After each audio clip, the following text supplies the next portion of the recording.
ਸਤਿ ਸ੍ਰੀ ਅਕਾਲ ਜੀ। ਕਦੇ ਸੋਚਿਆ ਹੈ ਕਿ ਕੀ ਹੁੰਦਾ ਹੈ ਜਦੋਂ ਸੱਚ ਨੂੰ ਲੱਭਣ ਦਾ ਸਫ਼ਰ ਕਿਸੇ ਇੱਕ ਖਾਸ ਇਨਸਾਨ ਦੀ ਪੂਜਾ ਬਣ ਕੇ ਰਹਿ ਜਾਂਦਾ ਹੈ?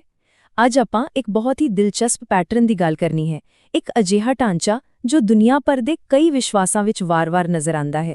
ਇਸ ਨੂੰ ਪੈਗੰਬਰੀ ਸਿੰਡਰੋਮ ਦਾ ਨਾਮ ਦਿੱਤਾ ਗਿਆ ਹੈ। ਪਰ ਇਸ ਸਭ ਨੂੰ ਸਮਝਣ ਲਈ ਸਾਨੂੰ ਇੱਕ ਬਹੁਤ ਹੀ ਬੁਨਿਆਦੀ ਸਵਾਲ ਤੋਂ ਸ਼ੁਰੂ ਕਰਨਾ ਪਵੇਗਾ। ਆਖਿਰ ਸੱਚ ਦਾ ਅਸਲੀ ਖੋਜੀ ਹੁੰਦਾ ਕੌਣ ਹੈ? ਦੇਖੋ, ਇਸ ਸਵਾਲ ਦਾ ਜਵਾਬ ਨਾ ਜਿਗਿਆਸਾ ਸ਼ਬਦ ਵਿੱਚ ਲੁਕਿਆ ਹੋਇਆ ਹੈ। ਜਿਗਿਆਸਾ ਦਾ ਮਤਲਬ ਸਿਰਫ ਕੁਝ ਜਾਣਨ ਦੀ ਇੱਛਾ ਨਹੀਂ ਹੁੰਦੀ। ਇਹ ਤਾਂ ਸੱਚ ਲਈ ਇੱਕ ਡੂੰਗੀ, ਇੱਕ ਅੰਦਰੂਨੀ ਭੁੱਖ ਹੈ। ਤੇ ਸੱਚਾ ਜਿਗਿਆਸੂ ਕੌਣ ਹੋਇਆ? ਉਹ ਜੋ ਜਦੋਂ ਕਿਸੇ ਵੱਡੇ ਸੱਚ ਦਾ ਸਾਹਮਣਾ ਕਰਦਾ ਹੈ ਤਾਂ ਬਿਨਾਂ ਝਿਜਕ ਆਪਣੇ ਪੁਰਾਣੇ ਸਾਰੇ ਵਿਸ਼ਵਾਸਾਂ ਨੂੰ ਛੱਡਣ ਲਈ ਤਿਆਰ ਹੋ ਜਾਂਦਾ ਹੈ। ਚਲੋ, ਇਸ ਆਦਰਸ਼ ਨੂੰ ਮੰਚ ਰੱਖ ਕੇ ਆਪਾਂ ਅੱਗੇ ਵਧਦੇ ਹਾਂ। ਪਰ ਹੁੰਦਾ ਕੀ ਹੈ ਕਿ ਅਕਸਰ ਸੱਚ ਦੀ ਇਹ ਖੋਜ ਇੱਕ ਖਾਸ ਕਿਸਮ ਦੇ ਢਾਂਚੇ ਵਿੱਚ ਫਸ ਕੇ ਰਹਿ ਜਾਂਦੀ ਹੈ। ਇਸੇ ਨੂੰ ਪੈਗੰਬਰੀ ਸਿੰਡਰੋਮ ਕਿਹਾ ਗਿਆ ਹੈ, ਮਤਲਬ ਕਿ ਕੰਟਰੋਲ ਦਾ ਇੱਕ ਮਾਡਲ ਜੋ ਕਈ ਫਿਲਾਸਫੀਆਂ ਵਿੱਚ ਸਾਨੂੰ ਦੁਬਾਰਾ ਦੇਖਣ ਨੂੰ ਮਿਲਦਾ ਹੈ। ਹਰ ਫਿਲਾਸਫੀ, ਹਰ ਦਰਸ਼ਨ ਦੀ ਸ਼ੁਰੂਆਤ ਇਸ ਗੱਲ ਨੂੰ ਮੰਨਣ ਨਾਲ ਹੁੰਦੀ ਹੈ ਕਿ ਸਾਡੀ ਯਾਨੀ ਇਨਸਾਨ ਦੀ ਸਮਝ ਦੀ ਇੱਕ ਸੀਮਾ ਹੈ।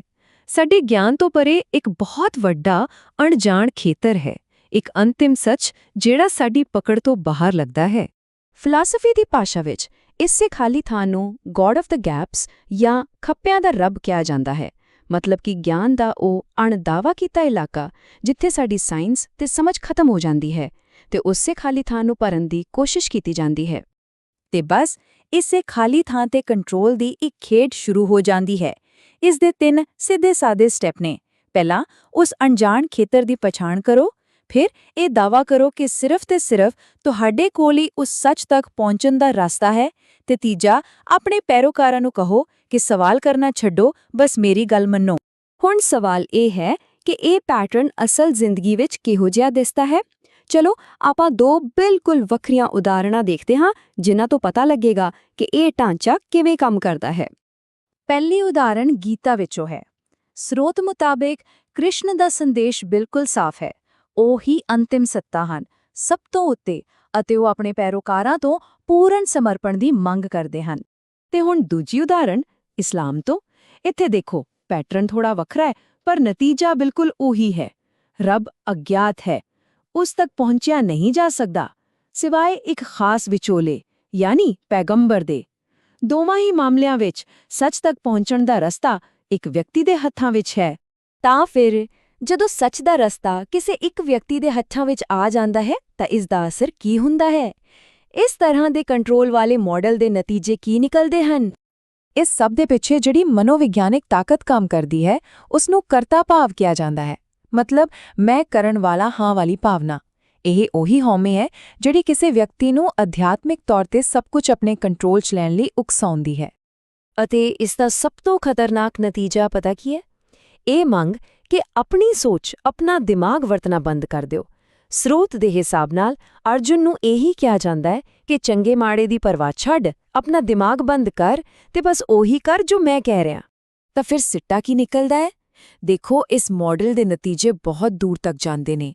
ਇਹ ਕੋਈ ਖਾਲੀ ਫਿਲਾਸਫੀ ਦੀ ਗੱਲ ਨਹੀਂ ਰਹਿ ਜਾਂਦੀ। ਇਹ ਸਿੱਧਾ ਸਾਡੀ ਸੋਚਣ ਦੀ, ਤਰਕ ਕਰਨ ਦੀ ਸ਼ਕਤੀ ਨੂੰ ਦਬਾਉਂਦਾ ਹੈ। ਸਮਾਜ ਦੇ ਅੰਦਰ ਜਾਤ-ਪਾਤ ਵਰਗੀਆਂ ਵੰਡੀਆਂ ਨੂੰ ਹੋਰ ਪੱਕਾ ਕਰਦਾ ਹੈ। ਤੇ ਸਭ ਤੋਂ ਵੱਡੀ ਗੱਲ, ਇਹ ਲੋਕਾਂ ਨੂੰ ਅਸਲ ਸੱਚ ਦੀ ਖੋਜ ਤੋਂ ਹਟਾ ਕੇ ਕਿਸੇ ਇੱਕ ਸ਼ਖਸ ਦੀ ਪੂਜਾ ਵਿੱਚ ਉਲਝਾ ਦਿੰਦਾ ਹੈ। ਪਰ ਕੀ ਕੰਟਰੋਲ ਦਾ ਇਹ ਮਾਡਲ ਹੀ ਇੱਕੋ ਇੱਕ ਰਸਤਾ ਹੈ? ਨਹੀਂ। ਸਰੋਤ ਇੱਕ ਹੋਰ ਬਦਲਵਾਂ ਰਸਤਾ ਵੀ ਦੱਸਦਾ ਹੈ, ਇੱਕ ਅਜਿਹਾ ਰਸਤਾ ਜੋ ਸੱਚ ਨਾਲ ਸਿੱਧਾ ਸੰਪਰਕ ਬਣਾਉਣ ਤੇ ਜ਼ੋਰ ਦਿੰਦਾ ਹੈ। ਇੱਥੇ ਸਾਨੂੰ 2 ਬੁਨਿਆਦੀ ਪਹੁੰਚਾਂ ਦਾ ਫਰਕ ਸਾਫ਼ ਦਿਸਦਾ ਹੈ। ਇੱਕ ਪਾਸੇ ਹੈ ਵਿਅਕਤੀ ਕੇਂਦਰਿਤ ਰਸਤਾ, ਜਿੱਥੇ ਕਿਸੇ ਵਿਚੋਲੇ, ਕਿਸੇ ਅਵਤਾਰ ਜਾਂ ਪੈਗੰਬਰ ਵਿੱਚ ਵਿਸ਼ਵਾਸ ਕਰਨਾ ਜ਼ਰੂਰੀ ਹੈ। ਤੇ ਦੂਜੇ ਪਾਸੇ ਹੈ ਸੱਚ ਕੇਂਦਰਿਤ ਰਸਤਾ, ਜਿਹੜਾ ਵਿਚੋਲੇ ਨੂੰ ਪਾਸੇ ਕਰਕੇ ਸਿੱਧੇ ਸੰਬੰਧ ਦੀ ਗੱਲ ਕਰਦਾ ਹੈ। ਇਹ ਜਿਹੜਾ ਦੂਜਾ ਰਸਤਾ ਹੈ ਨਾ, ਇਹ ਸਤਿਗੁਰ ਦੇ ਸੰਕਲਪ ਤੇ ਟਿਕਿਆ ਹੈ। ਤੇ ਇੱਥੇ ਇਹ ਸਮਝਣਾ ਬਹੁਤ ਜ਼ਰੂਰੀ ਹੈ ਕਿ ਗੁਰਸਿੱਖੀ ਫਿਲਾਸਫੀ ਵਿੱਚ ਸਤਿਗੁਰ ਕੋਈ ਦੇਹਧਾਰੀ ਇਨਸਾਨ ਨਹੀਂ ਹੈ। ਸਤਿਗੁਰ ਉਹ ਨਿਰਾਕਾਰ ਪਰਮ ਸੱਚ ਹੈ ਜਿਹੜਾ ਖੋਜੀ ਦੇ ਅੰਦਰ ਬਿਨਾਂ ਕਿਸੇ ਵਿਚੋਲੇ ਦੇ ਸਿੱਧਾ ਪ੍ਰਗਟ ਹੁੰਦਾ ਹੈ। ਤਾਂ ਫਿਰ ਮੁੱਖ ਵਿਚਾਰ ਕੀ ਹੋਇਆ? ਇਹ ਇੱਕ ਬਹੁਤ ਵੱਡੇ ਬਦਲਾਅ ਦੀ ਗੱਲ ਹੈ।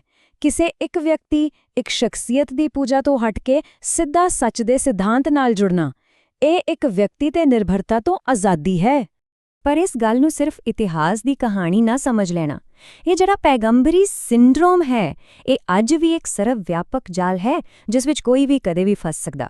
ਸਰੋਤ ਸਾਨੂੰ ਇੱਕ ਬਹੁਤ ਸਾਫ਼ ਚੇਤਾਵਨੀ ਦਿੰਦਾ ਹੈ, ਕੋਈ ਵੀ ਧਰਮ ਜਾਂ ਸਮੂਹ ਇਸ ਪੈਟਰਨ ਤੋਂ ਬਚਿਆ ਹੋਇਆ ਨਹੀਂ ਹੈ।